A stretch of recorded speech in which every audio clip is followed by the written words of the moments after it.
முள்ளங்கி அறுவடை, முடக்கத்தான் கீரை வளர்ப்பு. பாருங்கள் ஃப்ரெண்ட்ஸ், வீடியோ ஸ்கிப் பண்ணாமல் பாருங்கள். வாங்க, இதான் முள்ளங்கி. அதாவது இது ஒரு 4 மாதத்துக்கு ஆயிடுச்சு. இதுக்கு சரியாக அந்த வெயில் நம்ம அறுவடை பண்ணிக்கலாம் ஃப்ரெண்ட்ஸ். இது போல் சின்னதாக ஒரு க்ரோ பேக்கில் மண் கொட்டி வச்சிங்கன்னா தானாக வந்துடும். இது 3வது அறுவடை. இதுக்கு முன்னாடி அறுவடை பண்ணி எடுத்து யூஸ் பண்ணிட்டேன். இது 3வது முறையாக அறுவடை பண்ணுறேன். ஒரு 2-3 தான் இது ஒன்று இருக்குது. பரவாயில்ல, எதுவுமே வரலன்னு நினச்சேன். இவ்வளோ பெருசாக வந்திருக்கு.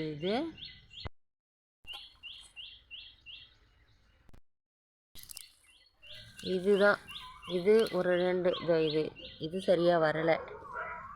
இது சின்னதாக இருக்குது. பரவாயில்ல, இதுவும் ஓரளவுக்கு பெருசாக வந்துக்குது. புடுங்கினாலும்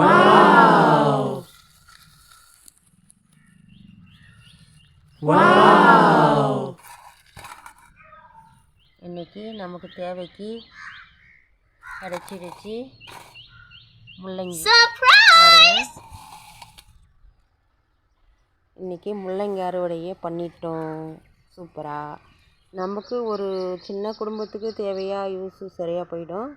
இப்போ நம்ம இதில் திரும்பவும் நம்ம கீரை ஏதாச்சும் விதைச்சி விடலாம்.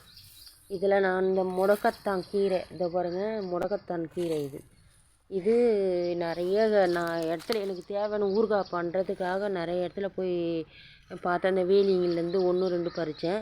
இதையா நம்ம பறிக்கணும்னு ஒரு யோசித்து அதை எடுத்துன்னு வந்து நட்டு அந்த விதையை எடுத்துன்னு வந்து இங்கே போட்டேன். அந்த நல்லா விளைஞ்சி வந்துச்சு. நம்ம தேவையான துவையலுக்கு ஃபுல் யூஸ் ஆகிடுச்சு. இது பாருங்கள். இப்போது நம்ம இதுக்கு பறிச்சுட்டு இதை ஒரு கயிறு கட்டி விட்டோம்னாலும் இது நல்லா வந்துடும்.